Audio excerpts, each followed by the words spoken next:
Good morning, children. I welcome with a new topic and a new chapter, that is teeth and tongue. What is teeth? Teeth क्या है? Teeth is actually a hard structure which is found in a jaw and which is break down the food.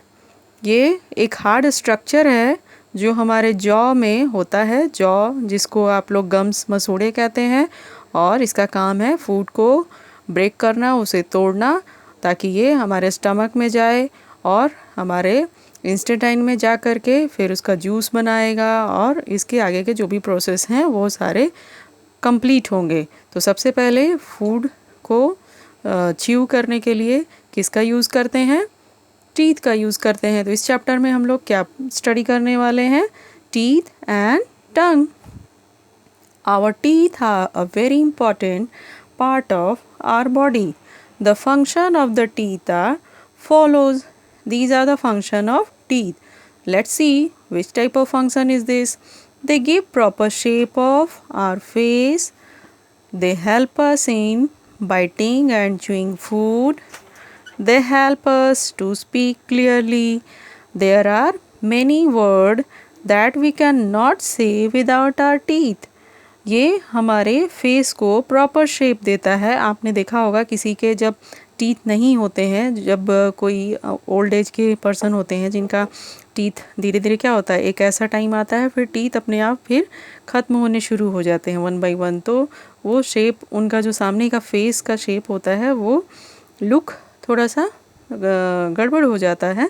तो teeth हमारे face को एक अच्छा shape देता है and it's helps in biting and chewing food and it also helps to speak clearly. तो these are the function of teeth. So what is changing teeth? A newborn baby does not have any teeth. When the baby is 6 to 7 months old, teeth begin to appear. By the age of 3, the child has a set of 20 teeth. This set of teeth is called milk teeth or temporary teeth. जब baby born होता है तो उसके कोई भी teeth नहीं होते हैं, और जब वो 6 मंथ्स का हो जाता है, 6 to 7 मंथ्स का होता है, तो फिर उसके टीथ अपीयर होना शुरू होते हैं, धीरे धीरे निकलना शुरू होता है. और जब वो 3 इयर्स का हो जाता है तो उसके लगभग 20 टीथ्स एक एक करके 1 by 1 आ जाते हैं, आ चुके होते हैं, और almost 20 teeth is there. And this set of teeth is called milk teeth और temporary teeth. Because of this ये जो टीथ होते हैं इट विल फॉल डाउन, ये टूटेगा, ठीक है, ये गिरेगा, और उसके बाद फिर इसकी जगह पे न्यू टीथ आएंगे. When the child is 6 years old, it starts losing this milk teeth. ठीक है, वो लूज़ करता है, मीन्स वो टूटने लगते हैं. As the milk teeth fall, new teeth grow in their place. This new set of teeth is called permanent teeth. वो जब मिल्क टीथ गिरता है तो फिर उसकी जगह पर न्यू टीथ आते हैं, और वो न्यू टीथ परमानेंट टीथ होते हैं. By the time the child is 12 to 13 years old, all permanent teeth grow. ठीक है, जब वो 12 to 13 years तक हो जाता है तो उसके सारे परमानेंट टीथ आ चुके होते हैं. Generally there are 28 permanent teeth. The last 4 teeth are known as wisdom teeth. ये 12 to 13 years तक आपके सारे टीथ आ जाएंगे जो परमानेंट टीथ हैं, और उसके बाद 4 विजडम टीथ बचे हुए होते हैं जो टाइम टू टाइम निकलते हैं. This teeth come out between the age of 20 and 30. 20 and 30, ठीक है, इस एज तक ये आते हैं. Which type of teeth? Wisdom teeth. Therefore, adults have a set of 32 teeth, 16 each upper jaw and 16 in lower jaw. 16 ऊपर की तरफ और 16 नीचे की तरफ.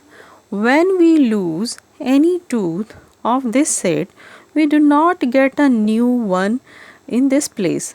इसमें से अगर कभी भी एक भी टीथ हम अगर खो देते हैं, जैसे कि कैविटी की वजह से उसे निकलवाना पड़ जाता है कभी कभी, तो उसकी जगह पे न्यू टीथ नहीं आएंगे। क्यों नहीं आएंगे? Because of these teeths are permanent teeth.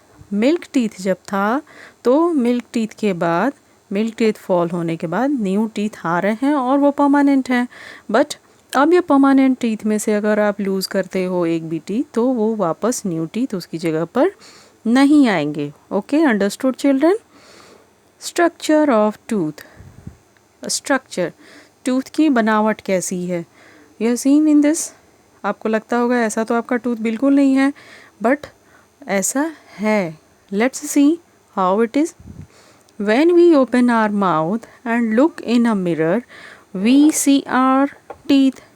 Teeth are hard, strong, and bony structure, fixed firmly in the upper and lower jaw. upper jaw ऊपर की तरफ और lower jaw नीचे की तरफ, ठीक है? ये फिक्स होते हैं, जॉ से फिक्स होते हैं ये। And our teeth grow out of our soft pink gums. Gums that means जिसे आप मसूड़े बोलते हैं, that is called gums. So ये हमारी गम्स से फिक्स होते हैं। Gums hold our teeth, only a portion of teeth can be seen. ये जो पोर्शन होता है सिर्फ हमें दिखाई देता है और ये पोर्शन जो होता है ये हम लोग नहीं देख सकते हैं। This we can not seen it. The portion of the tooth seen above the gum called the crown. जो गम के ऊपर है, यहाँ पर गम है, मसूड़े हैं, और ऊपर जिसे हम देख सकते हैं it is called crown. And the portion of the tooth inside the gum which we cannot see is called root. This is root. This we cannot see because of it is inside gum. ये gum के अंदर है तो इसे हम नहीं देख पाते हैं, और जिसे नहीं देख पाते हैं इसे रूट कहते हैं। रूट मीन्स जड़ें, जस्ट लाइक प्लांट, ठीक है? याद है आप लोगों को? तो प्लांट की तरह टूथ के भी रूट्स हैं, और रूट किसके अंदर फिक्स्ड है? गम्स के अंदर में। A tooth has an outer white covering called enamel. This is the hardest material in the human body. The next layer inside the enamel, forming the main part of the tooth, is called dentine. Okay? So children, look at this picture. Here is a outer white covering, this is called enamel. ये जो हमारा tooth है, tooth का structure है, और इसके parts divided हैं। Mostly 3 parts divided हैं। जो ऊपर का पार्ट है white covering, it is called enamel. Enamel के नीचे का जो लेयर है इसे कहते हैं डेंटाइन, और डेंटाइन के भी अंदर जो पार्ट है, जो लेयर है, इसे कहते हैं पल्प, ठीक है? अभी जो टूथ का स्ट्रक्चर दिखाया उसमें ये ऊपर वाला पार्ट जो गम के ऊपर है, जो दिखाई दे रहा है, it is called crown. And inside the gum this is called root. And here is centre of each tooth is called pulp. ये जो पल्प है इसका काम बहुत ही इम्पॉर्टेंट है, because of this pulp is very soft but has blood vessels and nerves in it.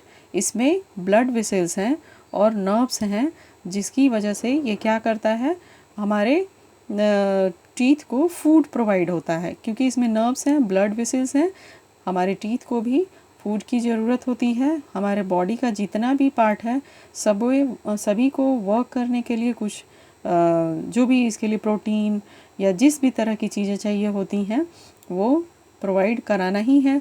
तो इसमें जो पल्प है इसका वर्क बहुत ही खास है, ये हमारे टूथ को फूड प्रोवाइड कराता है। Okay children, so rest of the topic, this kinds of teeth, I will teach you in next class. Just revise your chapter properly and learn the chapters before to this chapter I have taught you. जो आपको मैंने अभी तक पढ़ा दिया है from 1st to 6. Revise your chapters because of on Saturday there is a test. तो आपको वो टेस्ट देना है और उस टेस्ट में आपके बैक चैप्टर्स होंगे revise it properly and learn question answers also. Okay, thank you, have a nice day.